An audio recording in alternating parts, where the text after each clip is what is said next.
Yeah, I think those are kind of some of the different axes of automaton kinetic art. There's the technology versus traditional kind of approach, and where things fall in the spectrum of that. And there's people that are, work completely traditionally, and then there's people that work completely electronically. If you move more to the robotic side, and then there's kind of everything in between. I sort of inhabit both extremes. My day job these days is in electronics as a robotics engineer, and that's a fairly recent phenomenon as well. But that's all about automation. And then in my personal artwork, it's really about making things completely mechanically as possible. And then the other aspect of that is the kind of visual versus the hidden. If we look at the traditional automatons, right, all the mechanisms were hid behind clothing and in boxes underneath the automatons, and you didn't see the magic. They were really trying to sort of recreate the illusion of life without exposing the internals, right? There was an element of illusion to it, and certainly the illusionists that made John's pieces didn't want to show the mechanics to the audience, right? They wanted to make that part of the wonder. But now there's kind of a recognition. I think maybe this has to do with some of the advances in robotics and electronics, and to the point where the mechanical is now the magic, and you can expose the mechanics of something, and people are fascinated and inspired and amazed by seeing the physical gears and cams and followers and wires moving, whereas before that was part of the plumbing, and you didn't, that would dispel the magic. Now it's part of the magic because I think people are less familiar with that sort of thing. It enhances it, yes. Yeah. Yeah, I don't think that they preclude each other. No. At all. In fact, I think that you can use electronics. One of the ways I think you can use electronics is by sensing the human in the room. And so you can, one of the things we love about kinetics is that it engages the viewer in a way sort of passively regarding, say, painting might not. So you have to kind of look and see, well, why is this happening? But I think that one of the things you can do with electronics is sense the viewer's presence and then make them kind of implicit in whatever the thing is doing. Yeah. So I mean, I've done that also with electronics. I mean, I agree with you. And I also like to, so you can engage the viewer in various ways. One is, as you say, with sensors. Another way is with a hand crank. So that's another way to think about it as well. Let's talk a little bit about engaging the user, or the user. Here I am, my day job as an IT person is engaging the audience and the user interface. Yeah, right, exactly. Bringing them into the experience, sensing them, and then inviting them to participate. And even their presence could be invited to participate. If you have a sensor motion detector, for example, a lot of the if anybody kind of follows, and this is another one of those crossover areas, like the Burning Man art scene, where there's so much kinetic art as part of the Burning Man art scene. A lot of the pieces they have are interactive in the sense that they detect your presence, they detect sound, and then they change lights and motion and things based on that detection of you being there. But it invites you into the piece and then to participate. But as Chris, you mentioned, inviting somebody to participate could be as simple as there's a crank, and I feel like I should turn that crank, right? That's one of the challenges, I think, when people put things on display that are kinetic. They naturally invite you to touch it, right? And sometimes that's a good idea, and sometimes it isn't. Thoughts on that? Well, that can be a liability. I mean, I think so. It depends on what your audience is. If you have there's a spider coming out of the ceiling right there. Not on top of anyone's head. Don't worry. I just have this in the way. And in a museum setting like this, where you have a lot of people coming through and you don't know who it is, and maybe there are a lot of children who haven't quite figured out that things are delicate yet. The foot pedals or some sort of interface that's not direct is a good way to go, I find. But if I'm making a piece for a person, for a client, or for a private sale, or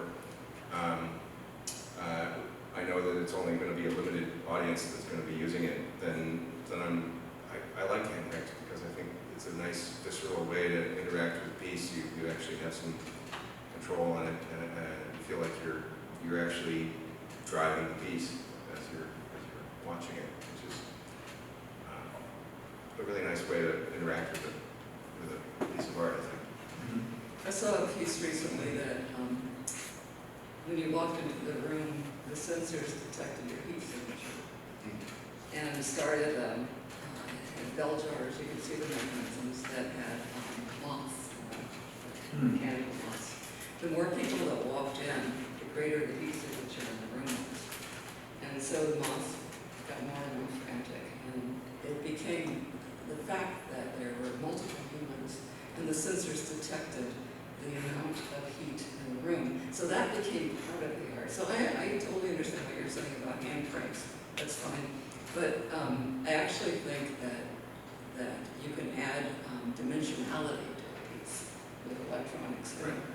That is important. And then that actually becomes part of the art. Right. Because when I saw that piece, it was profound for me. Yeah, I agree. I think it totally has its place, and it's it depends entirely on what you're trying to accomplish in the work of art. So if you're what you're trying to say with it, and in fact, sometimes you can mix the electronics with the mechanics and sort of direct your attention maybe to the mechanics, as you say, with just a sensor that senses it just turns the piece on. Or the idea, Yeah, which right. is to me the final takeaway. It's what was the idea. Yeah. Things about magic, there's the phrase about any sufficiently advanced technology is indistinguishable from magic. One of the things I've found as we become a more electronic era is that sometimes any sufficiently old technology is indistinguishable from magic. I restored a phonograph once, and whenever people come to my house, I demonstrate how the phonograph works. It's an Edison wax cylinder phonograph, and it's a very simple mechanism, but it's almost so simple people can't believe that it can reproduce sound. And I know in magic, there's lots of traditional technologies used in magic, but magic is also always pushing the edge of what's known into the general public in technology so that they can incorporate it as magic. So without giving anything away, how do you see that kind of play between traditional technology and magic and cutting edge technology and magic, and how that interacts with your Well, audience? of course, the magician nowadays loves to be a little bit ahead of what you see on TV and technology and that. But really what it is, they're just redressing an old effect and bringing it up to date in different clothes. And so we in our shop there, we love getting illusions from out of the 1870s that the magicians used to do, where it just was bicycle wheels and mechanics and up, down, this, that, and the other, and reconstructing it and presenting it to an audience of today. And it's still very strong magic, very strong illusion.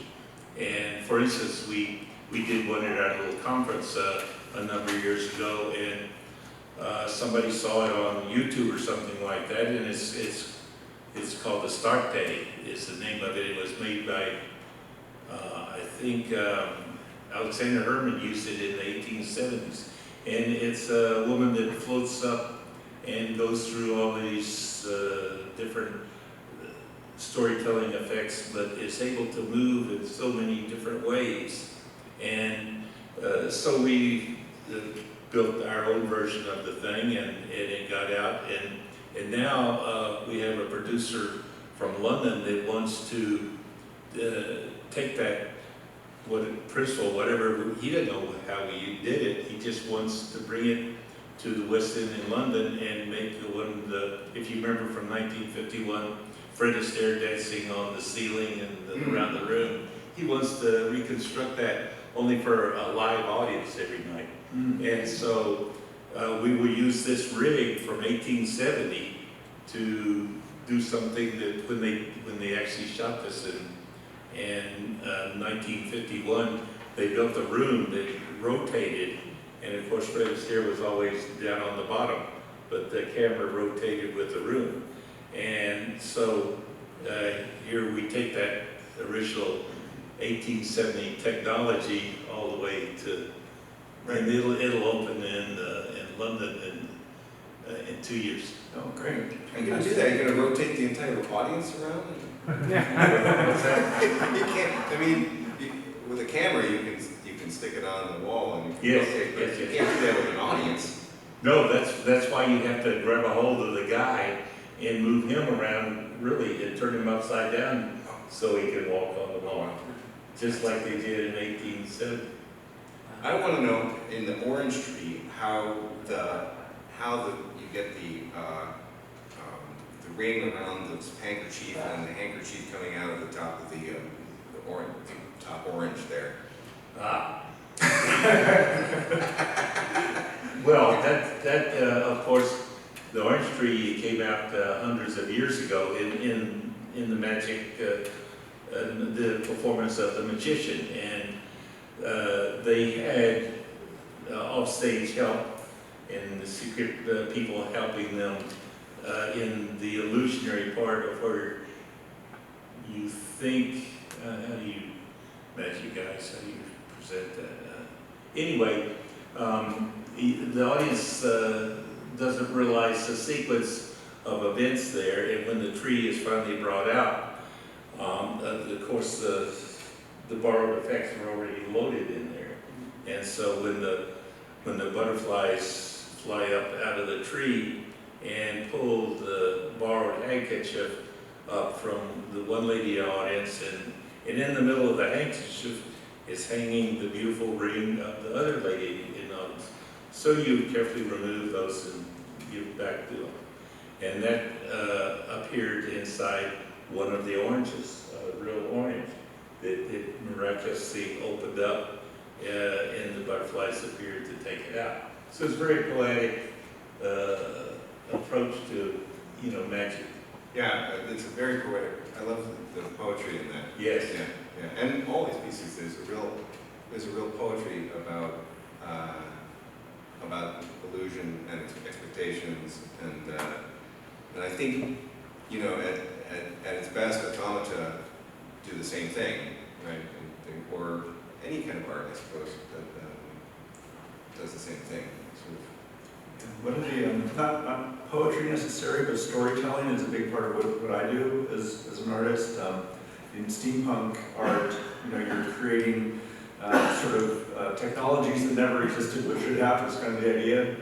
And they all have a story behind them. They were all created by some mad inventor from the 1800s and for some strange purpose, whether it was fighting Martians or something that you might see in a Jules Verne novel. And so when I look at technologies and things that I want to incorporate into a piece, I kind of start with the story and think about the story that I want to tell, and then how do I do it in a way that engages with the audience through, and sometimes that's through technology, and sometimes it's through traditional craftsmanship and making things look like they're the appropriate era, but they might have some magic under the covers.